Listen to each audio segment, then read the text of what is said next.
আমরা বুঝতে পারলাম যে আল্লাহ পাক পুরো সৃষ্টি জগৎকে ভালোবাসেন। আল্লাহ পাক আমাকে ভালোবাসেন, আপনাকে ভালোবাসেন। ভালোবাসেন বলেই আজকে আপনি এখানে বসে আছেন। আল্লাহ পাক আপনাকে ভালোবাসেন বলেই লক্ষ লক্ষ কোটি কোটি মানুষ এখন জেনা করছে। আজকের দিনে আপনি ওয়াজ মাহফিলে বসে আছেন। আল্লাহ পাক আপনাকে ভালোবাসেন বলেই আপনি আল্লাহকে সেজদা দেওয়ার তৌফিক পেয়েছেন। আপনি লা ইলাহা ইল্লাল্লাহ কালিমা শিখেছেন। আপনি এই যে কোরআন পড়তে শিখেছেন, কোরআন পড়ছেন, হাদিস পড়ছেন, নবীর দ্বীনের প্রতি মহব্বত আছে। আল্লাহ আপনাকে ভালোবাসেন বলেই হচ্ছে। কখন বুঝবেন আল্লাহ আপনাকে ভালোবাসছে?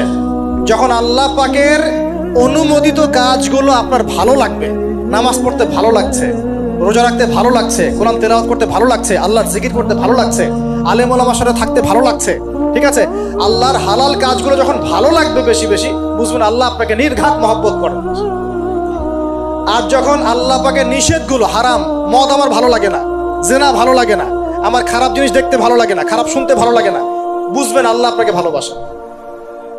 আর যখন দেখবেন খারাপের পিছনে আপনার ঝোঁক বেশি, দুর্নীতি করতে ভালো লাগে, সুদ খাইতে ভালো লাগে, ঘুষ খাইতে ভালো লাগে, কাউকে ঠকাইলে মনে হয় আমি স্মার্ট হয়ে গেলাম, হ্যাঁ, মানুষের টাকা আত্মসাৎ করতে ভালো লাগে, নামাজ না পড়ে ঘুম দিতে ভালো লাগে, ঠিক আছে, রমজান মাসে বিড়ি টানতে ভালো লাগে, ঠিক আছে, মেয়ের সাথে যে টাঙ্কি মারতে ভালো লাগে, তখন বুঝবেন যে আল্লাহ আপনাকে এখনো ভালোবাসেন বা আপনি আল্লাহর ভালোবাসা পাওয়ার যোগ্যতা হারিয়ে ফেলেছেন। আল্লাহ পাক আমাদেরকে বোঝার তৌফিক দান করুন। এখন আসি, আল্লাহ পাক এবং তার রাসূল আমাদেরকে এমন কি কি কাজ বলেছেন যেই কাজগুলো করলে আমরা সরাসরি আল্লাহর ভালোবাসা পাবো ইনশাআল্লাহ। জানার দরকার আছে কি নাই? আমি অল্প কয়েকটা কাজ বলে শেষ করছি। এক নাম্বার, আল্লাহ এবং তার রাসূল আমাদেরকে জানিয়েছেন আমরা যদি তাওহীদের উপর থাকতে পারি, একত্ববাদ, লা ইলাহা ইল্লাল্লাহ, আল্লাহর ভালোবাসা পাবো ইনশাআল্লাহ। যে ব্যক্তি শিরকের পাপে লিপ্ত আছে সে আল্লাহর ভালোবাসা পাবে না যতক্ষণ না সে তওবা করে ফিরে আসছে। অতএব আল্লাহর ভালোবাসা পাওয়ার জন্য এক নাম্বার কাজ কি ভাই?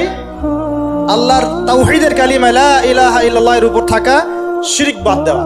শিরক সম্পর্কে জানার জন্য একটা বই পড়েন, কিতাবুত তাওহীদ। কি নাম বললাম? কিতাবুত তাওহীদ। একটাই পড়েন, দেখবেন ইনশাআল্লাহ শিরক কাকে বলে, কত প্রকার, কি কি, কোন কোন কাজ করলে শিরক হয়, সব জানতে পারবেন ইনশাআল্লাহ।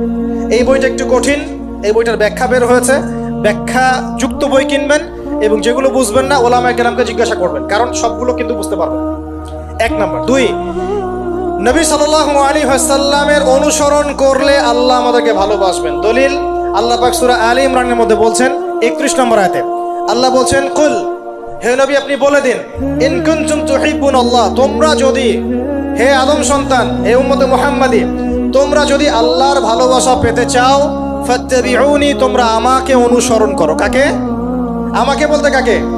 রাসূলুল্লাহ সাল্লাল্লাহু আলাইহি ওয়াসাল্লামকে। তাহলে কি হবে? ইউহিব্বুকুমুল্লাহ, আল্লাহ পাকও তোমাদেরকে ভালোবাসবেন। বলে সুবহানাল্লাহ, আল্লাহ আমাকে ভালোবাসবেন ইনশাআল্লাহ। আর কি?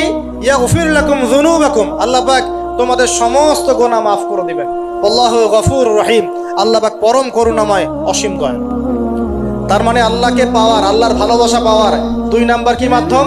নবী সাল্লাল্লাহু আলাইহি ওয়াসাল্লামের সুন্নত অনুযায়ী জীবন করা। ভাই শুরু করব কোত্থেকে? শুরু করবেন চেহারা থেকে। কোত্থেকে? চেহারায়